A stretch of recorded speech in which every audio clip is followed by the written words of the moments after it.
কোন মামলায়?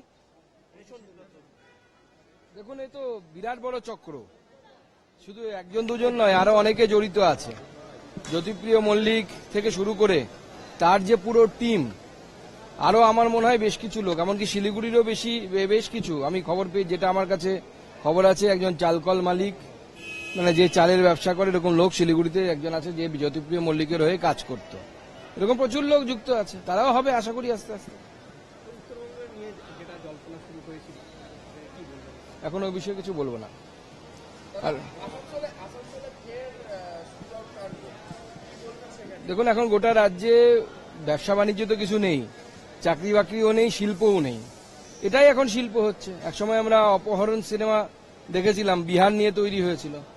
এবার এখানে বাংলায় হয়তো অপহরণ সিনেমা তৈরি হবে। বাংলার যা পরিস্থিতি, কলকাতাতে শুট আউট চলছে, টাকা কেন দিচ্ছে না? রেস্তোরাঁ মালিক টাকা দেয়নি, তাই তার কানের পাশ দিয়ে গুলি চলে গেল।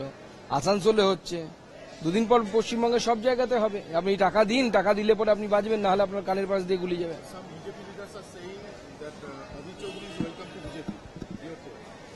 Presently, we are not in such a condition that we can say anything regarding this matter.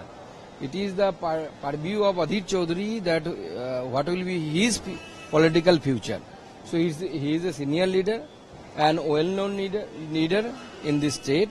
So whatever decision he may take, any decision, we cannot dictate him. No comment.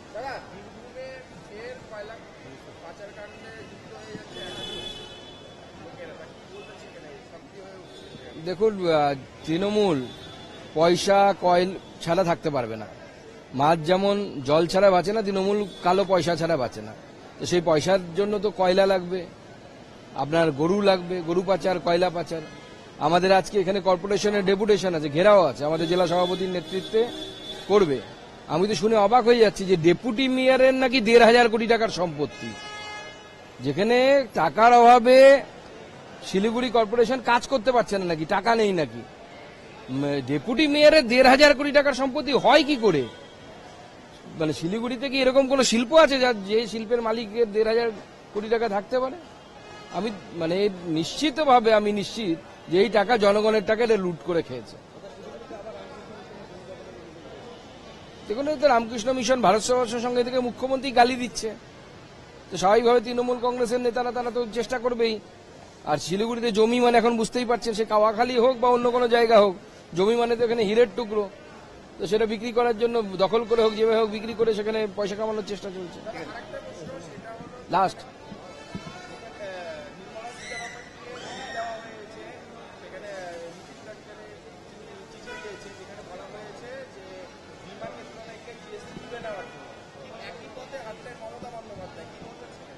দেখুন, জিএসটি কোথায় থাকবে, অর্থাৎ কোন জিনিসের উপরে GST লাগবে কি লাগবে না, সেটা কিন্তু ঠিক হয় হচ্ছে জিএসটি কাউন্সিলে।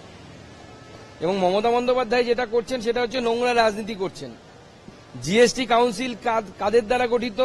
সমস্ত রাজ্যের অর্থমন্ত্রী এবং মুখ্যমন্ত্রীরা জিএসটি কাউন্সিলের সদস্য। শুধু তাই নয়, ভারতবর্ষে যখন প্রথম জিএসটি কাউন্সিল তৈরি হয়েছিল, তার মাথায় ছিলেন মমতা বন্দ্যোপাধ্যায়ের ডান হাত তথা পশ্চিমবঙ্গের তৎকালীন অর্থমন্ত্রী, আমি নামটা ভুলে যাচ্ছি ওনার এখন, তিনি ছিলেন হচ্ছে অসীমবাবুর নামটা ভুলে যাই হোক, তিনি ছিলেন হচ্ছে অমিত মিত্র ছিলেন হচ্ছে জিএসটি কাউন্সিলের চেয়ারম্যান। তখন সেই জিএসটি কাউন্সিল অমিত মিত্রের নেতৃত্বে ঠিক করেছিল কার উপরে জিএসটি লাগবে।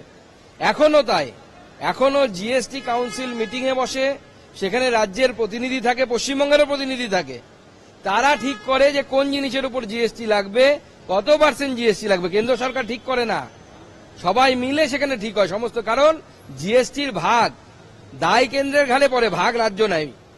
এবং জিএসটি বাড়ার ফলে বা জিএসটিতে রাজ্যের রোজগার বাড়ার ফলে রাজ্য সরকারটা কোন রকমের টেনে টুনে চলছে।